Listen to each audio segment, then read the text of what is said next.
আসসালামু আলাইকুম। আন্তর্জাতিক সর্বশেষ আপডেট সংবাদে আপনাকে স্বাগতম। শুরুতেই জানিয়ে দেব সংবাদ শিরোনাম।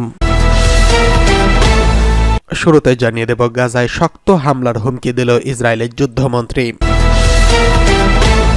জানিয়ে দেব 2024 সালে 37,000 রুশ ড্রোন ধ্বংস করেছে ইউক্রেনীয় নৌবাহিনী। এরপরে জানিয়ে দেব গাজা যুদ্ধে এখন পর্যন্ত প্রায় 9 শতাধিক ইসরায়েলি সৈন্য নিহত, জানিয়েছে ইসরায়েলি সেনাবাহিনী। অন্যদিকে পশ্চিমবঙ্গে বাংলাদেশিদের অনুপ্রবেশের অনুমতি দিচ্ছে বিএসএফ, অভিযোগ মমতা ব্যানার্জির। সর্বশেষ জানিয়ে দেব দক্ষিণ গাজায় ইসরায়েলি সেনাদের হামলায় আরও 26 ফিলিস্তিনি হতাহত। এতক্ষণ শুনছিলেন সংবাদ শিরোনাম, এবারে বিস্তারিত। গাজায় আরও শক্ত হামলার হুমকি দিয়েছে ইসরায়েলের যুদ্ধমন্ত্রী। ইসরায়েলের যুদ্ধমন্ত্রী আবারও গাজা উপত্যকায় নজিরবিহীন এবং আরও কঠোর হামলার হুমকি দিয়েছেন।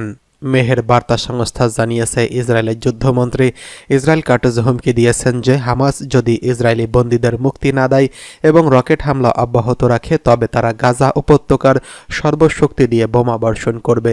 ইসরায়েলের যুদ্ধমন্ত্রী কঠোর হুমকি দিয়ে আরও বলেছেন যে গাজায় ব্যাপক এবং নজিরবিহীন হামলার লক্ষ্যবস্তুতে পরিণত হবে।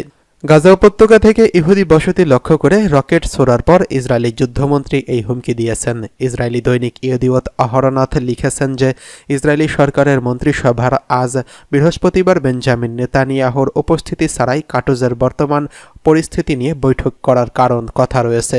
এদিকে ইসরায়েলের টিভি চ্যানেল 12 জানিয়েছে এই সরকারের নিরাপত্তা এবং সামরিক কর্মকর্তারা তেল আবিবের রাজনৈতিক ব্যক্তিকর্তাদের জানিয়েছেন যে ইসরায়েলি বন্দীদের ফিরিয়ে আনার জন্য অস্থায়ী যুদ্ধবিরতি করা প্রয়োজন।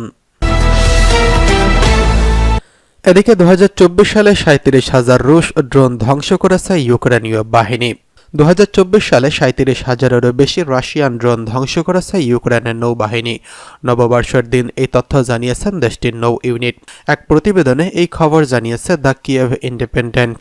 নৌবাহিনীর একটি ফেসবুক পোস্টে বলা হয়েছে ধ্বংস করা ড্রোনের মধ্যে রয়েছে রাশিয়ান স্ট্রাইক ড্রোন, অপারেশনাল এবং ট্যাকটিক্যাল অ্যানম্যান্ড এরিয়াল ভেহিকেল এবং first person view drone, strike UAV এবং শাহেদ টাইপ অ্যাট্রাক ড্রোন।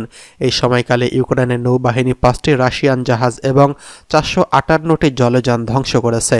নৌবাহিনী জানিয়েছে রাশিয়ার ইউএভি ক্ষয়ক্ষতির মধ্যে রয়েছে 35,670টি ধ্বংসকৃত এফপিডি ড্রোন এবং 1,140টি স্ট্রাইক ড্রোন। ইউক্রেনের কমান্ডার ইন চিফ অলেকজান্ডার সিরস্কির মতে 2024 সালে রাশিয়ান বাহিনী উচ্চ ক্ষয়ক্ষতির সম্মুখীন হয়েছেন। গত বছরে প্রায় 4,27,000 রুশ সৈন্য নিহত বা আহত হয়েছেন। 2022 সালে ফেব্রুয়ারি মাসে ইউক্রেনে পুরোদমে অভিযান শুরু করে রাশিয়া। এরপর থেকে ইউক্রেন জোরে সোরে ড্রোন উৎপাদন শুরু করে। তারা নৌবাহিনীর ড্রোনও তৈরি করে থাকে। এদিকে মঙ্গলবার ইউক্রেনের সামরিক গোয়েন্দা সংস্থা দাবি করছে কৃষ্ণ সাগরে একটি নৌ ড্রোন চালকবিহীন জলযান ব্যবহার করে রাশিয়ার একটি হেলিকপ্টার ধ্বংস করেছে তারা।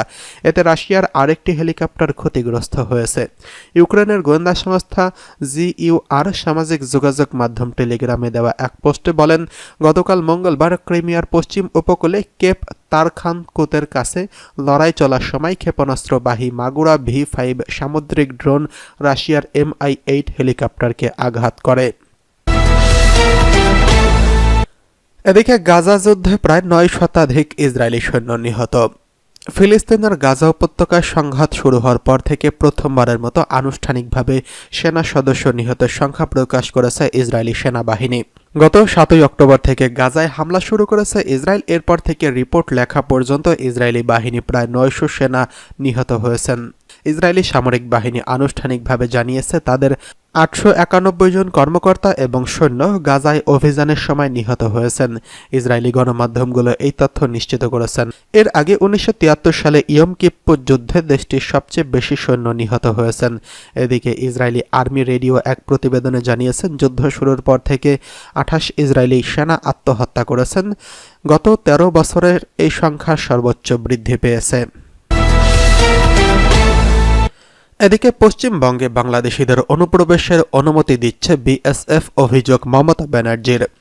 পশ্চিমবঙ্গকে অস্থিতিশীল করে তোলার জন্য ভারতের কেন্দ্রীয় সরকারের নিয়ন্ত্রণাধীন সীমান্তরক্ষী বাহিনী বিএসএফ বাংলাদেশিদের অনুপ্রবেশের অনুমতি দিচ্ছে বলে অভিযোগ করেছেন রাজ্যের মুখ্যমন্ত্রী মমতা বন্দ্যোপাধ্যায়। অনুপ্রবেশের এই ঘটনাকে দেশটির ক্ষমতাসীন বিজেপির নেতৃত্বাধীন সরকারের জঘন্য নীল নকশা বলেও অভিহিত করেছেন তিনি। ভারতের কেন্দ্রীয় স্বরাষ্ট্রমন্ত্রী অমিত শাহ বাংলাদেশ থেকে অনুপ্রবেশ এবং পশ্চিমবঙ্গের শান্তি নষ্ট করছেন বলে মন্তব্য করায় কয়েক সপ্তাহ পর আজ বৃহস্পতিবার রাজ্যের প্রশাসনিক এক বৈঠকে এসব অভিযোগ করেন মমতা বন্দ্যোপাধ্যায়। কেন্দ্রীয় বিএসএফকে পশ্চিমবঙ্গ বাংলাদেশিদের প্রবেশের অনুমতি দেওয়ার পাশাপাশি নারীদের উপর নির্যাতন চালাচ্ছেন বলেও অভিযোগ করেন তিনি। মমতা বন্দ্যোপাধ্যায় আরও বলেন, বিএসএফ বিভিন্ন এলাকা থেকে বাংলায় অনুপ্রবেশের অনুমতি দিচ্ছে এবং নারীদের উপর নির্যাতন করছেন। তৃণমূল কংগ্রেস সীমান্ত পাহারা দিচ্ছে না, সীমান্ত আমাদের হাতে নেই, তাই কেউ যদি তৃণমূল কংগ্রেসকে অনুপ্রবেশের অনুমতি দেওয়ার অভিযোগ করে তাহলে তাদের আমি বলবো এই দায়িত্ব বিএসএফের। তৃণমূলের এই নেত্রী বলেন, তিনি রাজ্য পুলিশের মহাপরিচালক, জিডিপি তদন্ত এবং বিএসএফ অনুপ্রবেশের অনুমতি দিচ্ছে, সীমান্তে এমন সব এলাকা শনাক্ত করার নির্দেশ দেবেন। মুখ্যমন্ত্রী বলেন, পুলিশের কাছে সব ধরনের তথ্য আছে এবং কেন্দ্রের কাছেও আছে। আমি রাজীব কুমার ডিজিপি এবং স্থানীয় সূত্র থেকে তথ্য পেয়েছি, এই বিষয়ে কেন্দ্রকে একটি কড়া চিঠি লিখব। এদিকে দক্ষিণ গাজায় ইসরায়েলি সেনাদের হামলায় আরও ২৬ ফিলিস্তিনি হতাহত।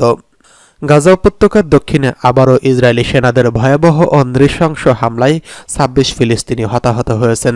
মেহের নিউজ এজেন্সির বরাত দিয়ে শাহাব নিউজ এজেন্সি জানিয়েছে, গাজার দক্ষিণের খান ইউনুসের পশ্চিমে আল মাওয়াসি এলাকায় ফিলিস্তিনি শরণার্থী তাঁবুতে ইসরায়েলের বিমান হামলায় অন্তত ১১ জন শহীদ হয়েছেন এবং ১৫ জন আহত হয়েছেন। নিহতদের মধ্যে ৫ জন নারী ও শিশু রয়েছেন। গাজা উপত্যকায় গত ১৫ মাস ধরে ইসরায়েল গৃহহীন এবং বেসামরিক মানুষদের উপর যে অপরাধযোগ্য চালিয়ে যাচ্ছে তাতে সারা বিশ্বের ক্ষোভের সৃষ্টি হয়েছে। গাজা উপত্যকায় ফিলিস্তিনি স্বাস্থ্য মন্ত্রণালয়ের সর্বশেষ প্রতিবেদনে বলা হয়েছে, গত বছরের ৭ই অক্টোবর সেই অঞ্চলে ইসরায়েলি বর্বর হামলায় এই পর্যন্ত ৪৫,৫০০ ফিলিস্তিনি শহীদ এবং ১,৮০,০০০-এরও বেশি আহত হয়েছেন। দখলদার ইসরায়েলের এসব বর্বর হত্যাযজ্ঞের সবচেয়ে বেশি শিকার হয়েছেন নারী, শিশু এবং চিকিৎসাকর্মী ও সাংবাদিকেরা। মানবাধিকার রক্ষায় দাবিদার পশ্চিমা দেশগুলো যখন নববর্ষ উদযাপন করছেন, তখন ইসরায়েল গাজা উপত্যকায় ফিলিস্তিনি শিশুদের উপহার দিচ্ছে ২,০০০ পাউন্ডের বোমা। এই অবস্থায় জাতিসংঘের শিশু তহবিল ইউনিসেফ গাজা উপত্যকায় যুদ্ধবিরতি প্রতিষ্ঠা এবং ফিলিস্তিনি শিশুদের জন্য আহ্বান জানিয়েছেন। ইরাকের ফাতাহ জোটের প্রধান বলেছেন, সিরিয়ার বিভাজন এবং সেই দেশের অব্যাহত সহিংসতা শুধুমাত্র দখলদার ইসরায়েলের স্বার্থই রক্ষা করবে। ইরানের শাবাব নিউজ নেটওয়ার্ক জানিয়েছে, ইরাকের আল ফাতাহ জোটের প্রধান হাদি আল আমেরি প্রতিরোধ যোদ্ধাদের কমান্ডারদের শাহাদাতের প্রথম বার্ষিকী উদযাপন অনুষ্ঠানে বলেছেন, সিরিয়ায় সহিংসতা চলতে থাকলে ওই দেশটিকে খণ্ড বিখণ্ড করা ষড়যন্ত্র আঞ্চলিক সব দেশের জন্যই অত্যন্ত বিপজ্জনক এবং এতে কেবল এই অঞ্চলে দখলদার ইসরায়েলের প্রভাব বাড়বে।